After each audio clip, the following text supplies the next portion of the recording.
bakwethu kudibana njalo kuhlelo lwethu lamaviki wonke buza iBhayibhili likuphendule. Ngihamba labafundisi bami ababili amajaha kompofu CK lo OP. Bafundisi siyalamukela. Siyabonga mfundisi. Salibonani balaleli. Siyalamukela njalo kuhlelo lwethu buza iBhayibhili likuphendule okhuluma ngumfundisi umpofu CK. Salibonani balaleli. Siyahlangana njalo kule iviki ehlelweni lwethu lapho esifunda khona ilizwi lenkosi sindawonye. Sengathi inkosi ingaba lathi nxa siqhubeka sifunda ngumfundisi uOB Mpofu. Siyabonga. Siyabonga balaleli. Mina ngumfundisi uNdlovu esindlovu. Sizaxoxa njalo nabafundisi bethu ngendaba ehluphayo, indaba yokufa. Ngilethemba lokuthi akulamuntu engamhluphiyo lindaba esikhuluma ngayo. Fundile ka ufundanga, umpofu ucebile indaba esegudwini esithanda ubana sixoxe ngayo. Sikhulumile ukuthi abafileyo basemangcwabeni kabazi lutho, satsho njalo ukuthi imikhuba eminye siyenzayo hayi ka isiphathisi. Bafundisi, singakakhulumi-ke ngokuthi kuzaphetha ngani, indaba lizaphetha ngani. Ngicela lithi ngamafitshane sibambe isikhathi sethu ukuthi sike sakhuluma kuvikela izayo ukuthi kulezipoko kuthani amathonga amalinda kuyini khona kokuyizinto abantu abakhuluma kuzozwa abantu begiga phezulu kwentaba kuthiwe ngamalinda. Kuyini khona kokuyizinto lokho? Ake lisincede ngamafitshane. Siyabonga. Engxenye ngingathinta okwakuqala ukuthi umuntu angafa ngakho olamandla okumsusa engcwabeni ngaphandle kukaJesu. Ungafunda usambulo ngo-1 ivesi ngu-16 usiya ku-18 ithi uJesu nguye oyisiphatha amakhiye, nguye ophethe amakhiye okufa lengcwaba. So akula muntu ongakhipha umuntu ethuneni ngaphandle kukaJesu. So akula muntu ophuma ethuneni isikhathi sokuvuka okuzayenziwa nguJesu singakafiki. Yiyo imfundiso yakuqala yeBhayibhili okumele siyibambisise yona leyo. Kodwa ke umfundisi uSike okwathinta emavikini adlulileyo ukuthi uSathane waqamba amanga uGenesis 3 verse 4 wathi yena alikufa. Njalo ungahamba ku2 Corinthians 11 ivesi ngu-14 ithi uSathane ulamandla okuziguqula abe ngitsho la ingilosi yokukhanya. So uSathane wathi yena alikufa lokufa ukwenzela ukuthi agcwalise amanga akhe. Uyathumela izingilosi zakhe ziguquke zizenze abantu abafileyo ngoba zilamandla okwenza khonokho. So njengoba iBhayibhili sithi umuntu ofileyo kaphume ethuneni engakhithwanga nguJesu, akula muntu othe ngafa aphenduke abe yisipoko kumbe abe lithonga. Akula muntu ngokweBhayibhili. Kodwa uSathane angakwenza nxa ebona ukuthi abantu bayakukholwa. Njengokwesibonelo uSathane angabakwazi ukuthi abantu laba bayakholwa emadlozini.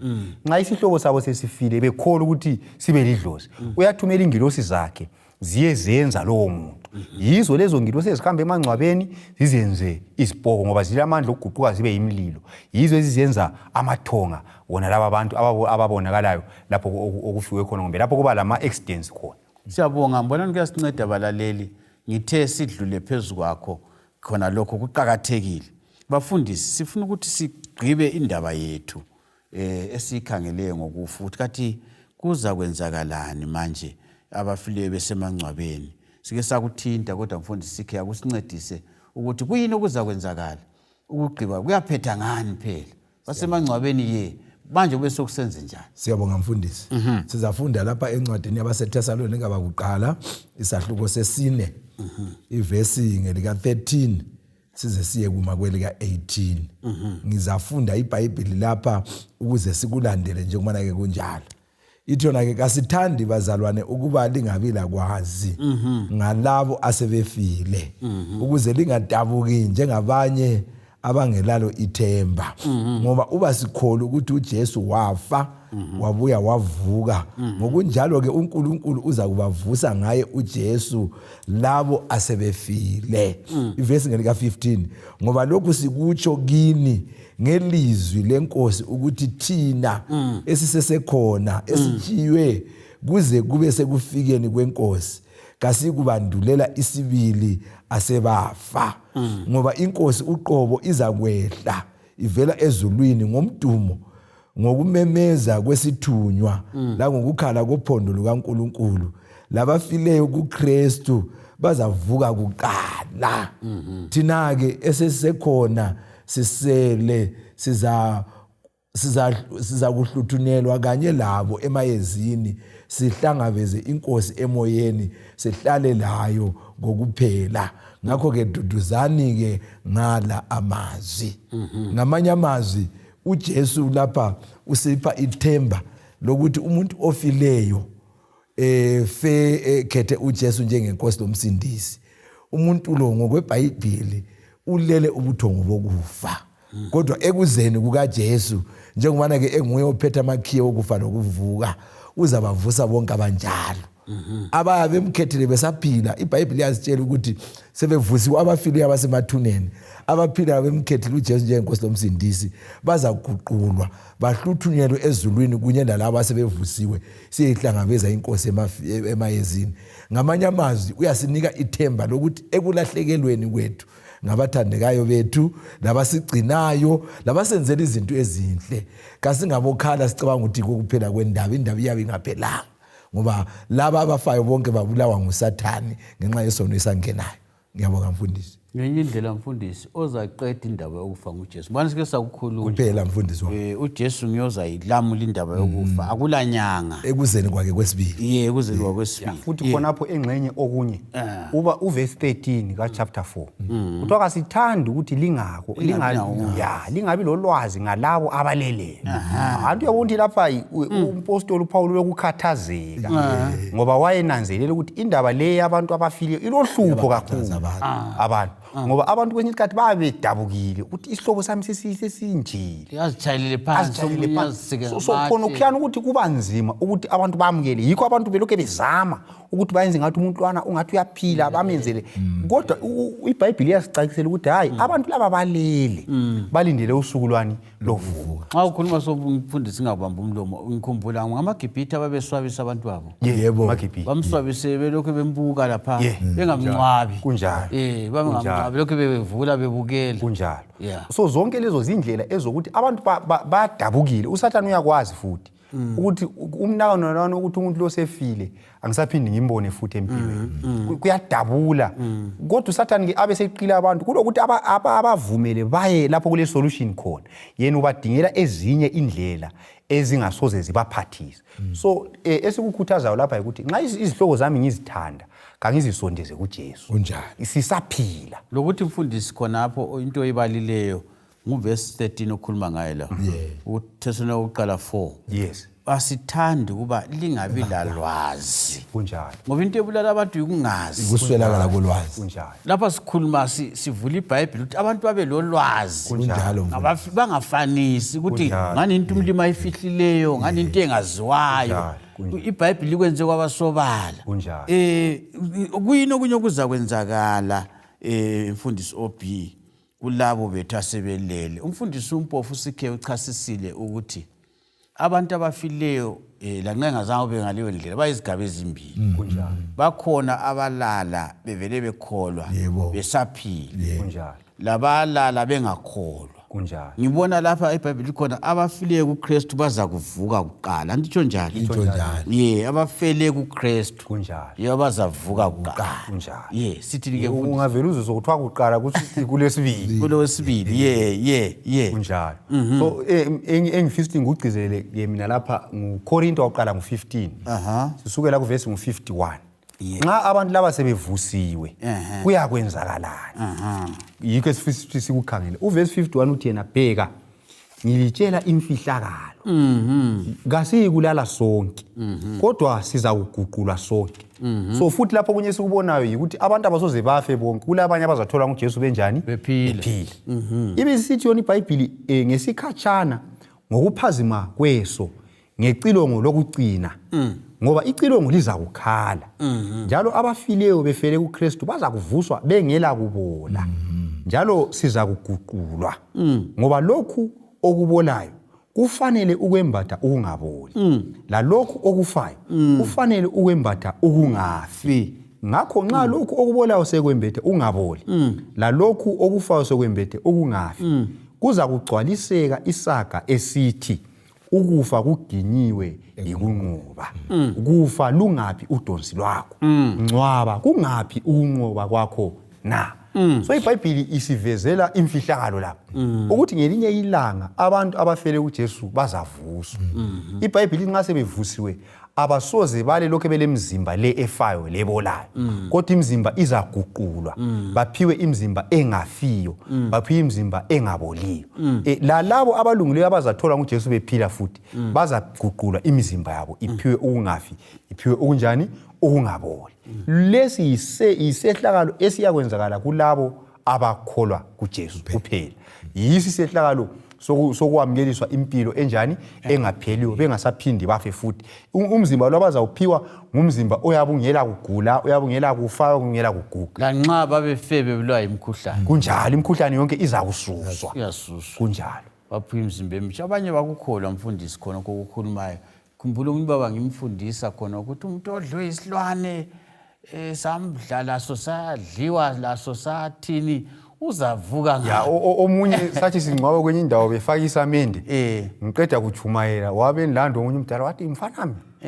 Befaka isamende so. Ukuthi ngaphuma. Ukuthi ngeke kuba livesi le imfundisi la. uKorinto waqala ngo15 verse ngo35 no36. Ithi yona kodwa omunye angathi kanti abafileyo bavuswa njani na? Njalo bavuka belomzimba bani? Sithutha ndini. Lokhu okuhlanyelayo kakwenziwa ukuthi kuphile kungazange kufe na? Njalo lokhu okuhlanyelayo kawuhlanyeli yini umzimba lo? Awukuhlanyeli kungumzimba, kodwa ukuhlanyela kuyintanga. Kumbe ungaba intanga yengqoloyi kumbe intanga yesilimo esithile. Ibisisiya phambili ithi yona kodwa uNkulunkulu uyakupha umzimba njengokuthanda kwakhe. Upha umzimba kunhlanyelo yinye ngayinye. So iBhayibheli ithi nxa uhlanyela umumbu, umumbu awuhlanyeli ngithi isihlahla ngikwazi konke yakumila konke. Awukuhlanyeli kuyisihlahla khona kuyisilimo, uhlanyela kuyintanga. So intanga oyihlanyelayo kayisiyo ehluma isitshintshile. So iBhayibheli ithi yona abantu bona laba babuzayo ukuthi bavuka njani? Nxa idliwe isilwane uyavuka njani? Nxa isilwane samdabudabula uyavuka njani? iBhayibheli ithi hayi funda ekulimeni ungabe wayisithutha. Ngoba ekulimeni okumila kayisikho kunjani okuhlanyelwa. Wena uhlanyela inhlanyelo, uhlanyela intanga kodwa kuphuma sokungumzimba. Ngoba uNkulunkulu ulamandla ukunika umzimba enhlanyelweni. So uNkulunkulu yena lo wenza ukuthi uhlanyele kungumumbu kuphume sokungumzimba. Ulamandla ukuthi kufe kube luthuli avuse kube ngumuntu onjani ophila njengoba wakwenza futhi edala ekuqaliseni. Siyabonga mfundisi. Kulokufa kwesibili mfundisi CK. Kuyini kanti ukufa kwesibili? Sikhuluma ngani lapha? Siyabonga mfundisi. Sizafunda lapha encwadini kaSambulo ngo20. Enxa ungathi ukuthasisa ukufa kokuqala ngoba ngakho lo sifilo lokuqala. Alright. Yeah. Ukufa kwakuqala yilokhu okukhulunywe nguPaul ngale ngoba seThesalonika kwakuqala. Esikufayo khathesi. Esikufayo khathesi. Ukufa kwesibili yilokho ukuthi abafileyo bengamkhethanga uJesu njengenkosi lomsindisi baza kuphoselwa ecibini lomlilo babe setshiswa ngumlilo. Ikufa okwesibili khona okwesikukhulumayo. Ubusayibala lapha sakubamba. Ngizayifunda lapha kuSambulo ngo20 ivesi 5 ngisedlalayo. Ithi yona ke abafileyo abaseleyo kabavukanga yaze yaphela iminyaka eyinkulungwane. Lokhu kuyikuvuka kokuqala.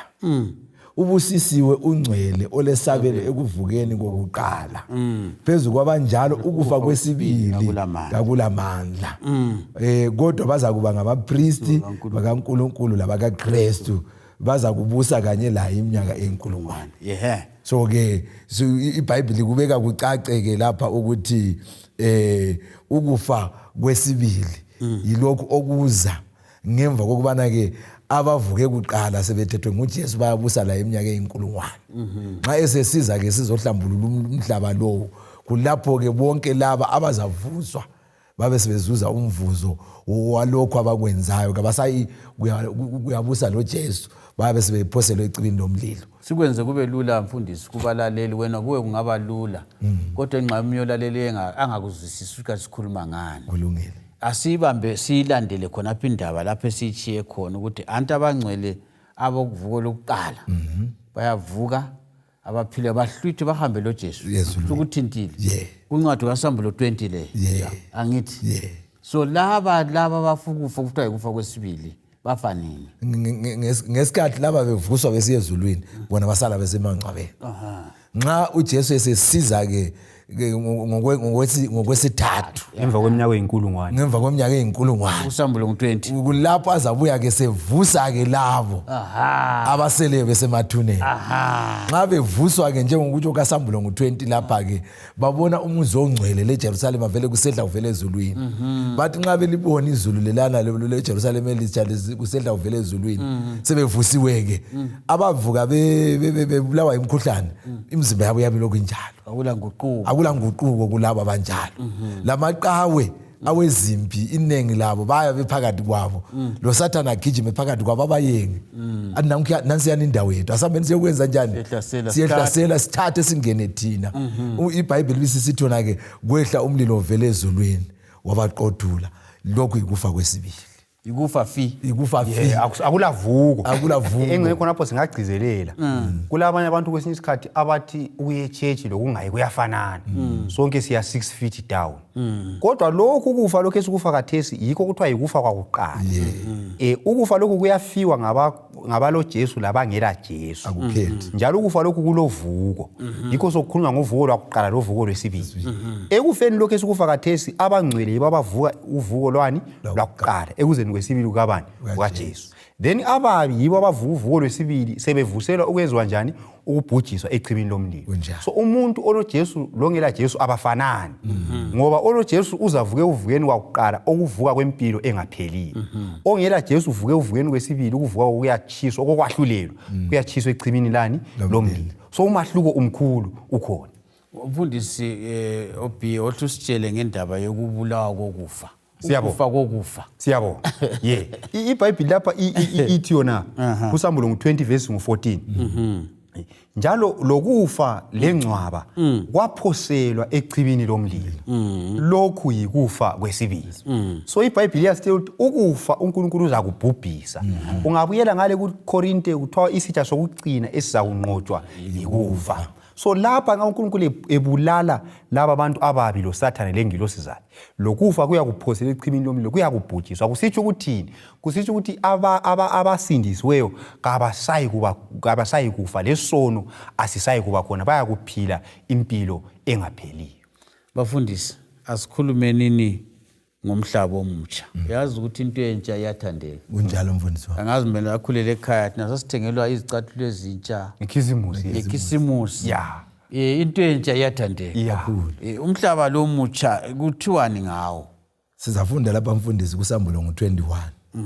amavesi akuqala amane ithona ngase ngibona izulu elitsha lomhlaba omutsha ngoba izulu lokuqala lomhlaba wokuqala kwase kudlulile lolwandle lwalungasekho ngabona umuzi ongcwele iJerusalema elitsha usehla uvela ezulwini kuNkulunkulu ulungisiwe njengomlobokazi ocecele umkakhe ngezwa ilizwi elikhulu livela esihlalweni sobukhosi lisithi bheka indawo yokuhlala uNkulunkulu isebantwini uzakuhlala labo bazakuba ngabantu bakhe uNkulunkulu uqobo uzakuba labo azesule izinyembezi zonke emehlweni abo ukufa akusayi kuba khona ukulila nokukhala nobuhlungu ngoba izinto zakuqala sezedlulile so ke lapha sithenjiswa izulu elitsha lomhlaba omutsha ngemva kokubana ke ukufa sokuphoselwe ecibini lomlilo ukufa kokufa sokwedlule umlilo uNkulunkulu uzadala izulu elitsha lomhlaba omutsha abazangena kulelo zulu elitsha lomhlaba omutsha yilabo ababelalele bakholwa kuNkulunkulu balandela imfundiso yelizwi lakhe siyabonga mfundisi ke obi ungathini ngomhlaba omutsha lokuthiwa kusela mangcwaba kusela zinyembezi ungathini engingakutsho mina ngikhuthaza labalaleli inkonzo zonke ezenziwa ngokufa lezi ezokukhumbula abantu abafileyo zibangelwa luhlupho lokungabambisisi limfundiso ngoba imfundiso lenxa ngiyibambe kuhle ngiyazi ukuthi loba ngifelwe isihlobo sami lokhu ngokwesikhatshana uza kwedlula. So induduzo yami kayisoze ibe khona ekufuneni ukukhuluma lengcwaba lo muntu ofileyo. Induduzo yami kayisoze ifuna ukuba khona ekwenzeni inkonzo zesikhumbuzo. Induduzo yami iza kuba ukuthi ngelinye ilanga ngizahlangana laye siphile impilo engapheliyo sindawonye singasoze sehlukane futhi. Kungela ozathi ngiyagula, kungela ozakuthi sala kuhle, kungela ozakuthi langa lezo. So ngibona ngathi nxa kulento kumele isiphe idlabuzane lethemba endabeni yabafileyo yikuthi kulezulu elitsha lomhlaba omutsha lapho kungela ungcwaba khona, ongela mkhuhlane. Nxa indaba le singayibambisisa kuhle, izinhlupho zonke ezikhona mayelana lemicimbi yabantu abafileyo ingaphela. Bafundisi, bakhona abantu abangakholwayo ukuthi into esiyikhulumayo ikhona. Bathi nje ingane kwa iziwithi zokuyenga abantwana ukuthi bangakhali kakhulu kunjalo. Singathini kulabo bantu ababona ngani into esikhuluma ngayo le ngiyokududuzana nje kodwa akulanto enjalo. Ngikhumbula kwenda ngasebenza khona amajaha ngasebenza ukuthi ubani usokwafika khona. Engxenye mina engingakutsho okulula ungabuyela eBhayibhelini uGenesis 3. uNkulunkulu watshela uAdam wathi Adamu ungadla isihlahla uzakufa. Angikwazi ukuthi ongaphikisa athi khonokho ngamanga ngubani. Ngoba sikhuluma kunje iBhayibheli lithi abaphilayo bayazi ukuthi bazakufa. So ukuthi abantu bayafa khathesi kuyibufakazi obukhulu ukuthi ilizwi likaNkulunkulu aliweli phansi. So yena lona wathi abantu bangawona bazakufa. Nguye okhulumileyo ukuthi ulamandla okuvusa abafileyo. Nguye okhulumileyo ukuthi ukufa kuzanqotshwa. Nguye okhulumileyo ukuthi kuza kuba lempilo enjani engapheli. So ubufakazi esibubona obokufa kumele busitshengise ukuthi impilo engapheliyo ikhona kuqinisekile. Siyabonga mfundisi. Siyabonga mfundisi. Ukufa kutshengisa isiqiniselo selizwi likaNkulunkulu. Ngokungalaleli ukufa kwangena namhlanje siyafa. Ngenxa yokuthi abantu okhokho bayekela ukulalela. So singavele siyekela ukulalela sizakufa impela. Kodwa ke singalalela umlimi usithembisile impilo entsha ngoJesu. Balaleli nasi indaba yezindaba ithembe elimangalisayo ngendaba yabafileyo. Ngendaba yokuthi silekhaya. Ngabala incwadi kaSambulo 21:22 ngezokugcina eBhayibhelini. Abafundisi bayasitshela ukuthi kule ndawo lapho kungela kufa khona. Kulunxuso ke esiletha kithi sonke kasilungeleni ukuya kuleyo ndawo. Nxa usaphila lungiselela ungakafi. Ngoba ngale kwethuna kulamthandazo angithi bafundisi. Umthandazo ukhona ngapha ungakafi. Ukholwa uJesu kukhona ungakafi. Ngakho unxuso luza kithi sonke nxa sigqiba lindaba yokufa esihlupha sonke, lehlukuluza sonke, lethatha izihlobo zethu ukubana kulethemba elikuJesu. Amen. Nxa uJesu mazi, nxa ulale engcwabeni bafundisi, kuthiwa umunye wathi kunjengemagnet. Uthi nxa uJesu ebiza uzasukuma njengensimbi esukuma nxa imagnet phezulu idonsa. Ngithemba ukubana lesi sifundo sisiphathisile kakhulu ukubhekana le ndaba yokufa. UPaul uthena kangithandi ukubana lingabi lalwazi ngalezi zinto. Umlimo lomusa kasigcine asivikele sidibane njalo kuviki elizayo kuzifundo eziqhakathekileyo. Umlimo abelathi siyabonga.